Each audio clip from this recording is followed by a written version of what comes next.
Mr. Dennis Tan.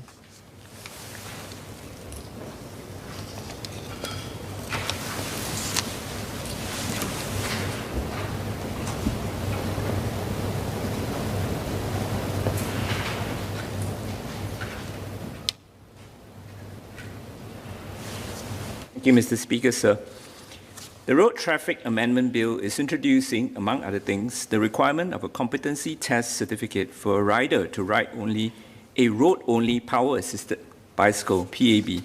Sir, I think it is reasonable to require all users of our busy roads to have a basic working knowledge of the rules of the road and the driving or riding etiquette vis-à-vis other road users, including pedestrians, motorists, PAB users, and cyclists. This is important for the safety of other road users, as well as law and order. After all, for our roads to be safe, the predictability of the behavior of all road users must be there, at least to a large extent, barring a small number of errant users, which should then be subject to the penalties of our laws.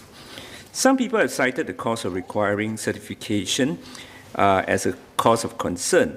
I hope that the government will ensure that the certification costs and associated cost fees are kept low at all times, and that those who cannot afford the fees can receive financial assistance for these fees so that they are still able to use such forms of transport, and that there should not be too regular renewals.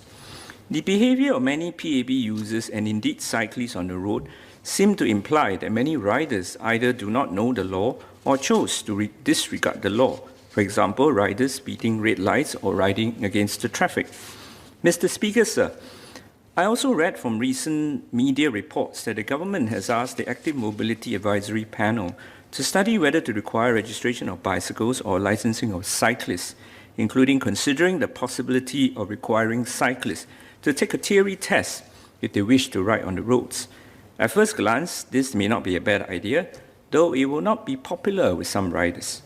I will urge the panel and the government in considering whether to have such requirements for cyclists or bicycles to consider the regularity of breaches of road traffic and active mobility rules by cyclists.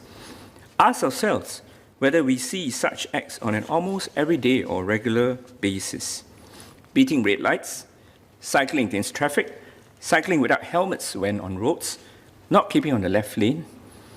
And how many of us, cyclists, actually know that it is, for example, illegal to cycle on the right side of a motor vehicle when not overtaking or planning to make a turn to the right?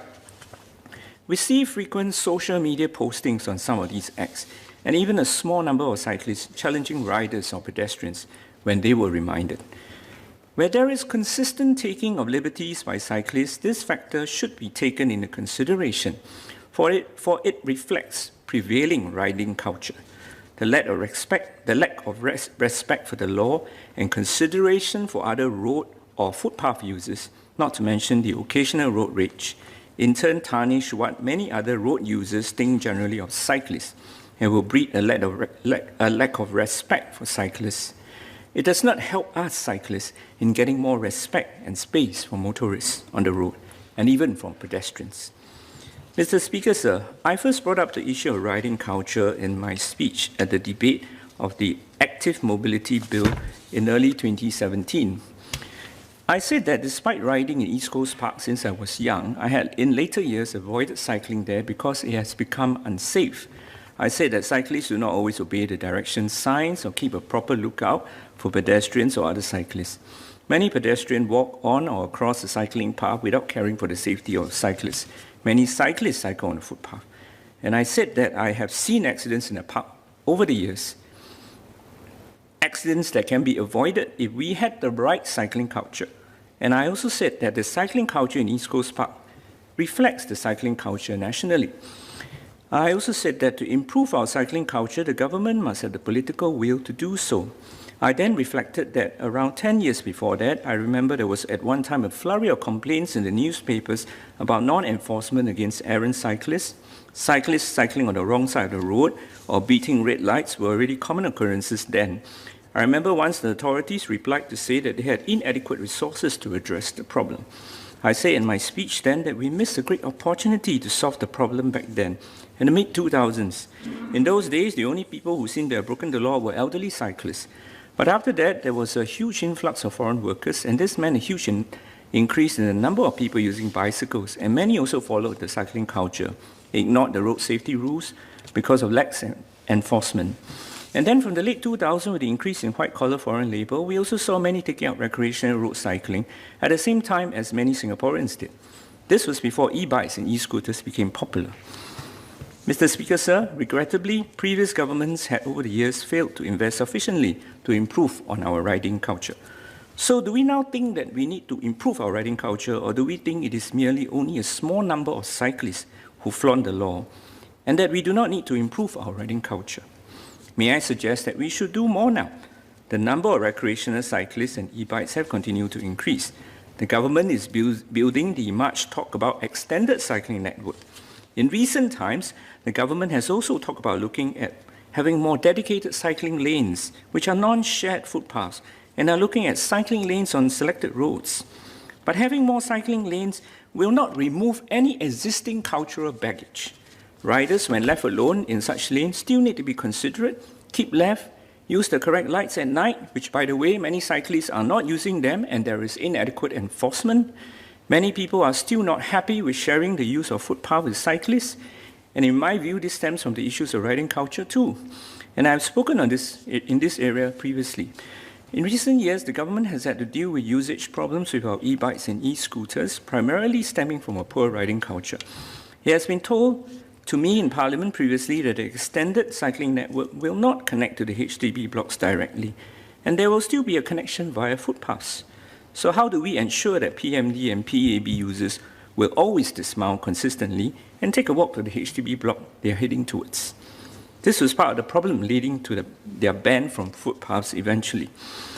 Sir, I'm of the view that having a competency certificate or requiring bicycle, PAB, or even PMD licensing alone will not improve the situation unless our riding culture improves. This, I think, is probably the most important and arguably the hardest objective we need to achieve. In my speech for the Active Mobility Bill debate in 2017, and on numerous subsequent occasions in Parliament over the past few years, I have harped on the need to work on having consistent enforcement and adequate public education in order to improve our riding culture, whether for e-scooters, e-bikes, or bicycles. This remains true till today. I've cited my speech from more than 4 years ago just to highlight for today's debate that the issue with riding culture has been a tenuous one for a long time due to years of inadequate action in the past. Perhaps in the last 4 years, the government has been too busy dealing with e-scooters after the Active Mobility Bill was passed. But I hope that the government will address the riding culture once and for all groups. As I've said on numerous occasions previously, consistent enforcement must go beyond occasional or even weekly spot checks in selected spots, and public education must go beyond just safe riding course or online publicity to educate those who do not solicit the information by themselves. This is the thrust of the written PQ I have filed for today. If people are used to ride in a certain way for years and they do not bother to find out about LTA safe riding courses or go to LTA Facebook to watch their videos on these topics, how do you get the message to these people? How do you tell them to stop beating red lights, cycle against the traffic, get a helmet, or use bicycle lights? On footpath, how do you persuade the many pedestrians to keep left and for all users to be considerate to each other? If this is considered to be too difficult, we should not be surprised, as we did not do it earlier, with fewer category of cyclists and with less busy roads, no busy connector and footpath networks used by different type of users. It will boil down to political will. And we should not be half-hearted about this if we have invested huge resources for cycling in our extended cycling network and have nice plans for cycling lanes elsewhere.